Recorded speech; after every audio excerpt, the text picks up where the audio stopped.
Pernah nggak sih kamu merasa mencintai keluargamu, tapi di saat yang sama juga merasa terluka karena mereka? Halo teman-teman semua, apa kabar? Perkenalkan aku Dila, aku adalah seorang mahasiswi psikologi dari Universitas Insan Cita Indonesia.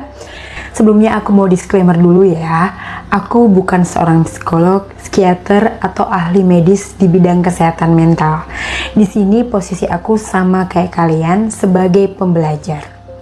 Aku akan sharing baik dari refleksi pengalamanku pribadi, pengalaman orang lain yang pernah aku tahu, dari jurnal ilmiah terbaru yang aku baca, dan tentunya penerapan materi yang sudah aku dapatkan di bangku kuliah, khususnya di mata kuliah kesehatan mental.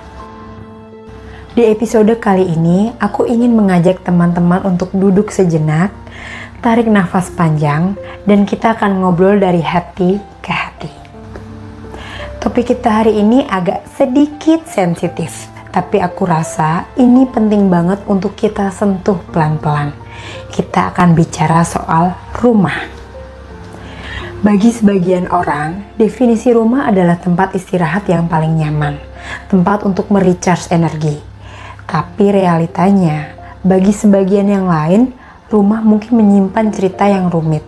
Ada rindu, ada juga perih, ada cinta, tapi ada juga trauma.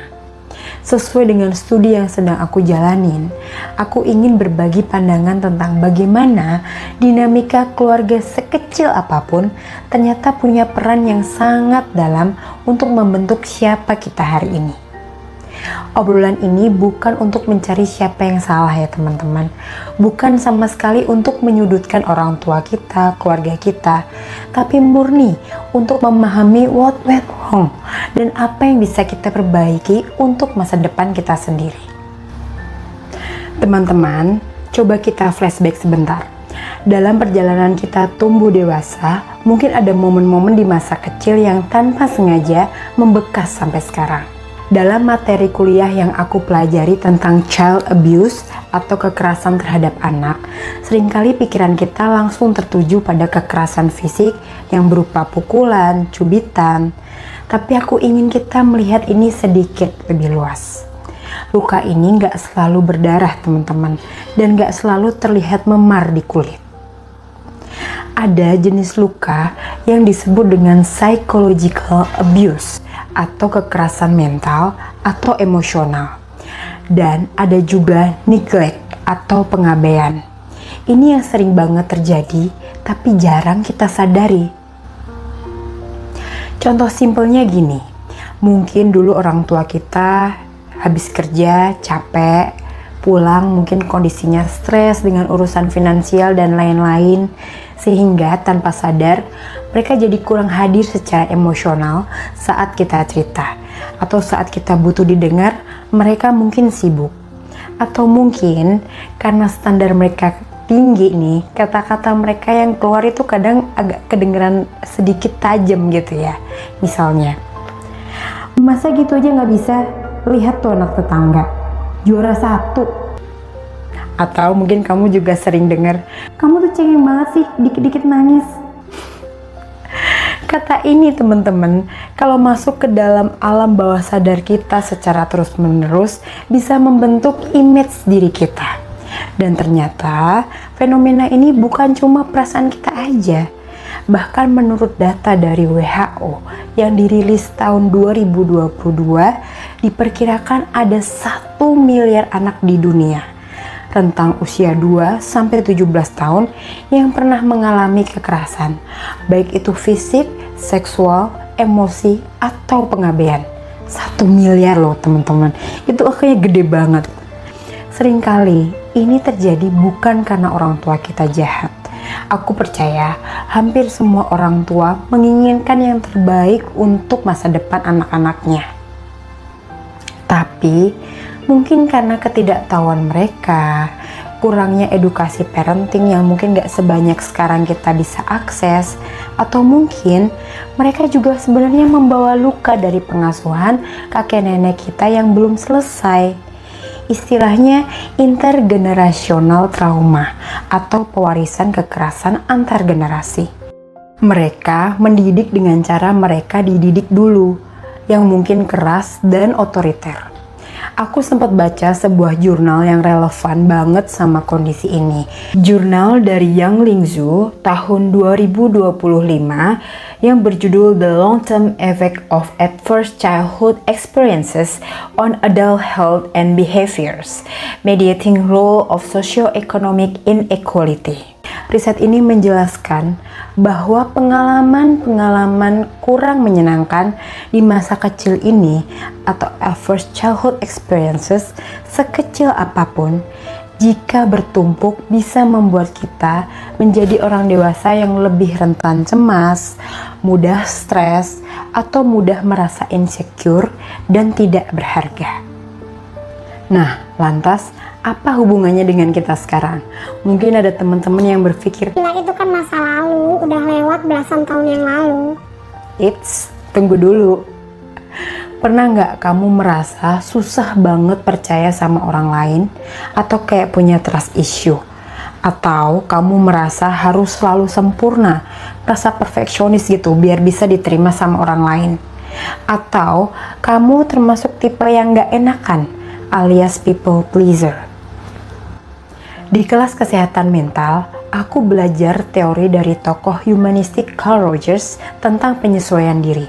Beliau bilang, ciri orang yang sehat mentalnya itu adalah keterbukaan terhadap pengalaman atau openness to experience. Artinya, kita bisa menerima hidup apa adanya, fleksibel, dan gak kaku. Tapi, kalau rumah masa kecil kita mengajarkan bahwa dunia itu tidak aman, atau cinta itu bersyarat, misalnya kamu baru disayang kalau kamu juara kelas, atau kamu baru didengar kalau kamu berhenti nangis, sistem syaraf kita akan terus bersiaga. Otak kita merekam bahwa aku dalam bahaya kalau aku jadi diri sendiri. Akibatnya apa? Kita jadi sulit menyesuaikan diri atau mengalami apa yang disebut dengan maladjusted. Kita sebagai orang dewasa yang mungkin sukses karirnya tapi hatinya kosong, atau kita punya banyak teman tapi kita merasa kesepian. Ini juga didukung oleh riset menarik dari Indonesia, karya Ratih S. dan Novel A. tahun 2025 yang berjudul The Impact of Toxic Parenting on Children's Mental Health at High School. Riset ini menyoroti bahwa pola asuh yang keras atau terlalu menuntut, meskipun tujuannya mungkin baik untuk kedisiplinan, ternyata berkorelasi dengan tingkat stres yang tinggi pada anak. Jadi, kalau sekarang kamu merasa lelah secara mental, merasa berat menjalani hari, validasi dulu perasaan itu. Itu bukan karena kamu lemah, tapi karena mungkin baterai kasih sayang kamu memang belum terisi penuh dari rumah. Gimana caranya kita bertahan dengan luka-luka itu selama ini? Secara alami, manusia itu hebat. Kita punya mekanisme pertahanan diri atau yang dalam psikologi itu disebut coping. Sayangnya, karena mungkin kita tuh nggak pernah diajarkan cara mengelola emosi yang sehat, ya kan, di rumah. Misalnya nih, kita cuma dikasih tahu nggak boleh nangis, nggak boleh marah. Kita sering banget nggak sadar pakai cara coping yang kurang tepat atau sering disebut dysfunctional coping. Ada teori dari Carver dan Scared tentang avoidance coping. Teman-teman pasti relate nih. Contohnya gimana? Saat kita sedih atau stres karena masalah di rumah atau mungkin di kampus, alih-alih kita menyelesaikannya, kita mungkin memilih untuk lari atau menghindar. Artinya, lari kemana? Ada yang lari ke scrolling sosial media berjam-jam sampai lupa waktu, biar nggak ngerasa kesepian aja gitu. Ada juga yang lari ke belanja impulsif atau retail terapi biar dapat dopamin sesaat. Atau mungkin ada juga yang teman-teman menarik diri dari pergaulan, mengurung diri di kamar. Itu wajar terjadi sebagai bentuk perlindungan diri sesaat. Tapi kalau terus-terusan, itu bakal bisa jadi bom waktu. Pelan-pelan kita bisa belajar beralih ke cara yang lebih sehat. Para ahli seperti Lazarus dan Folkman menyarankan kita untuk bergerak ke arah problem focused coping. Atau menurut Moskowitz, kita bisa pakai positive reappraisal. Maksudnya gimana?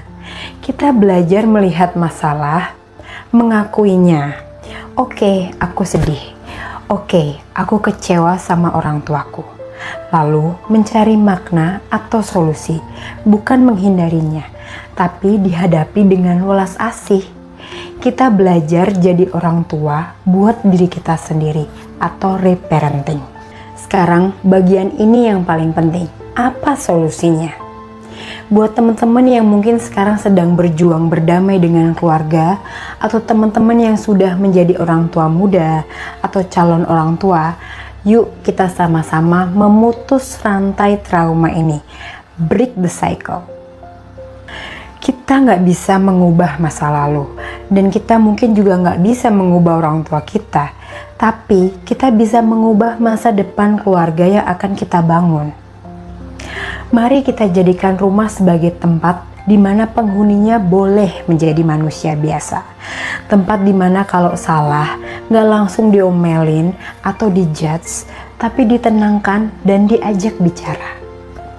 Tempat di mana emosi negatif kayak sedih, takut, atau marah itu divalidasi, bukan dibilang lebay atau kurang iman. Menurut jurnal dari Lauren Ills dan kawan-kawan tahun 2021 yang berjudul Family Resilience and Psychological Distress in the COVID-19 Pandemic, ketahanan keluarga atau family resilience itu adalah kunci utama kesehatan mental.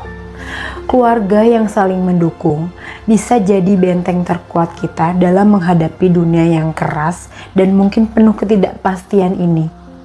Selain keluarga, komunitas juga punya peran besar loh. Kita butuh lingkungan tetangga, pertemanan, atau kampus yang peka dan juga sehat. Ciptakan safe environments. Kalau ada teman yang terlihat murung, tanya kabarnya. Jangan menghakimi lukanya. Kita bisa mulai perubahan ini dari hal kecil di rumah kita sendiri. Gimana caranya? 1. Mendengar untuk memahami, bukan untuk menjawab.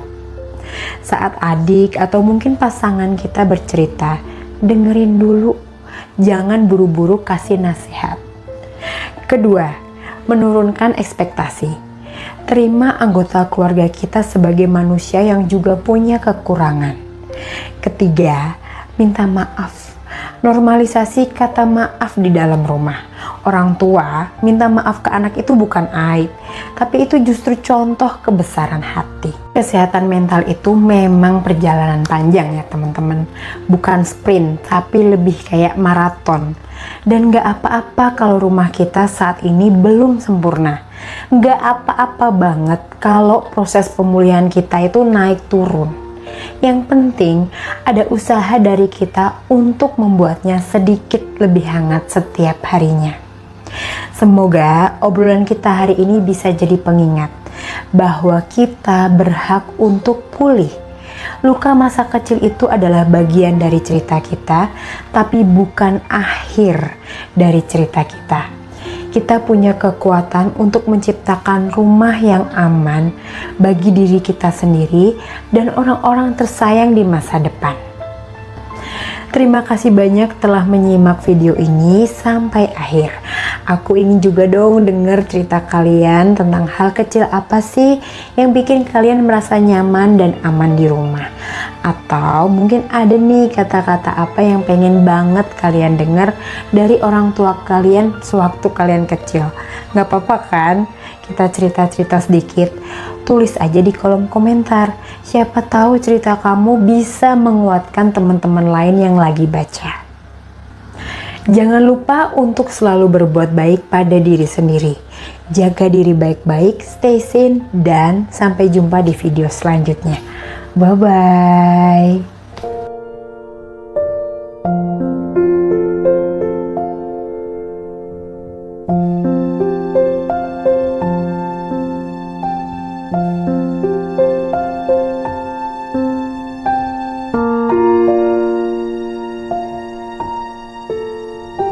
Thank